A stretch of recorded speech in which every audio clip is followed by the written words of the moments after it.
ലക്ഷക്കണക്കായിട്ടുള്ള അയ്യപ്പന്മാരെ സത്യത്തിൽ അവരുടെ മനസ്സിന് പറ്റിക്കുകയാണെന്ന് പറയും ഞാൻ. കാരണം പറയാം വേറെ കാര്യം പറയാനാണ്, അങ്ങനെ ശ്രദ്ധിച്ച് കേൾക്കണം. തമിഴ്നാട്ടിൽ നിന്ന് മറ്റെവിടെ നിന്നെങ്കിലുമൊക്കെ ആയ ഏതെങ്കിലും ഫാക്ടറിയിൽ നിന്ന് കൊണ്ടുവന്നിരിക്കുന്ന ശ്രീചക്രം എന്ന് പറയുന്ന ആ സംഗതി ലക്ഷക്കണക്കിന് ശ്രീചക്രങ്ങൾ അടുക്കി മേൽശാന്തിയുടെയും തന്ത്രിയുടെയും മുറിക്കകത്ത് അടുക്കി വെച്ചിരിക്കുക. ഇത് വലിയ ദക്ഷിണ കൊടുത്ത ആളുകൾ വാങ്ങി, ഇത് ആചാരമാണ്. ഞാൻ കഴിഞ്ഞ ഇടയ്ക്കാണ് അത്ഭുതകരമായിട്ടുള്ളൊരു സംഭവം കേട്ടത്. ശബരിമലയിൽ 3 ശ്രീചക്രം സ്ഥാപിച്ചിട്ടുണ്ട്. അതിൻ്റെ പ്രൊമോഷൻ വീഡിയോസ് ഒരുപാട് നടക്കുന്നുണ്ട്. അപ്പോൾ ഈ ശ്രീചക്രങ്ങൾ അത് 18ാം പടിക്ക് താഴെ ഞാൻ കേട്ടതാണ്. അതിനകത്ത് എന്താണ് ഉദ്ദേശിക്കുന്നതെന്നറിയില്ല.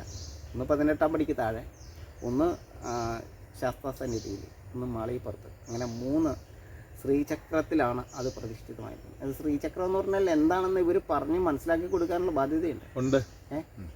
അപ്പോൾ നമ്മൾ ആദ്യം മനസ്സിലാക്കേണ്ടത് ഒരു ഫോട്ടോയോ ഒരു ശ്രീചക്രമോ ഒന്നും നമ്മളുടെ ജീവിതത്തിൽ മാറ്റം വരുത്തുകയില്ല. ഞാൻ ശ്രീചക്രം എന്താണെന്ന് കണ്ടുപിടിച്ചിട്ട് ഒരു 4 വർഷമായി. ശരിക്കും ഞെട്ടിപ്പോയി.